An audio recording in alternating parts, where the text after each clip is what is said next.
कर्मचारियों की जो सैलरी है वो संकट में है। कैसे संकट में है? दरअसल बोला गया है साफ साफ कि अपनी चल अचल जो संपत्तियां हैं उसका ब्यौरा सार्वजनिक कीजिए, आप पोर्टल पर डालिए। उत्तर प्रदेश के 13 लाख कर्मचारियों की अब जो सैलरी है संकट में, ये वो 13 लाख कर्मचारी हैं जिन्होंने अपनी संपत्ति का ब्यौरा नहीं दिया है। सरकारी कर्मचारियों को डेडलाइन दे दी गई है, नई डेडलाइन, क्योंकि पहली डेडलाइन खत्म हो चुकी थी। संपत्ति का ब्यौरा देने की डेडलाइन अब क्या है? 31 अगस्त है, तब तक आपको पोर्टल पर डालना है।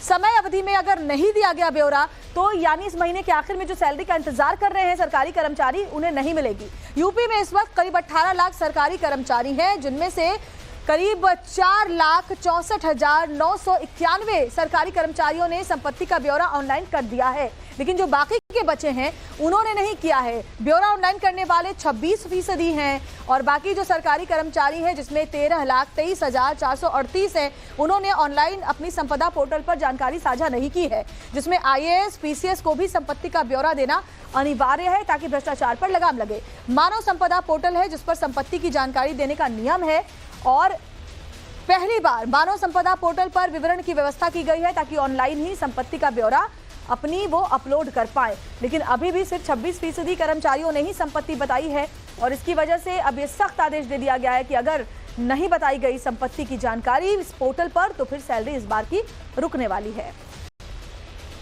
सरकार ने आदेश जारी किया कि 31 अगस्त से पहले संपत्ति का ब्यौरा ऑनलाइन करना होगा, नहीं तो सैलरी रोक दी जाएगी। यानी अगस्त महीने में सैलरी नहीं आएगी उन सरकारी कर्मचारियों की जो अपनी संपत्ति का ब्यौरा सार्वजनिक नहीं करेंगे। बता दें कि रिपोर्ट्स के मुताबिक अब तक महज 26% सरकारी कर्मचारियों ने मानव संपदा पोर्टल पर अपनी संपत्ति का विवरण ऑनलाइन किया है, बाकियों का करना बाकी है। डेडलाइन देखिए कब की पूरी हो चुकी है, जिसके बाद योगी सरकार ने एक और नई डेडलाइन दी है और जल्द से जल्द संपत्ति का ब्यौरा ऑनलाइन करने का आदेश दिया है। बता दें कि IAS, PCS को भी अपनी संपत्ति का ब्यौरा ऑनलाइन करना होगा। भ्रष्टाचार के खिलाफ बहुत ही सख्त एक्शन योगी सरकार लेती है और ये साफ कर दिया गया है कि अगर संपत्ति नहीं बताई तो सैलरी नहीं मिलेगी।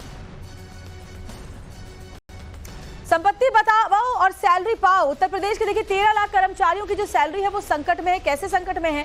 दरअसल बोला गया है साफ साफ कि अपनी चल अचल जो संपत्तियां हैं उसका ब्यौरा सार्वजनिक कीजिए, आप पोर्टल पर डालिए। उत्तर प्रदेश के 13 लाख कर्मचारियों की अब जो सैलरी है संकट में, ये वो 13 लाख कर्मचारी हैं जिन्होंने अपनी संपत्ति का ब्यौरा नहीं दिया है। सरकारी कर्मचारियों को डेडलाइन दे दी गई है, नई डेडलाइन, क्योंकि पहली डेडलाइन खत्म हो चुकी थी। संपत्ति का ब्यौरा देने की डेडलाइन अब क्या है? 31 अगस्त है, तब तक आपको पोर्टल पर डालना है। समय अवधि में अगर नहीं दिया गया ब्यौरा तो यानी इस महीने के आखिर में जो सैलरी का इंतजार कर रहे हैं सरकारी कर्मचारी, उन्हें नहीं मिलेगी।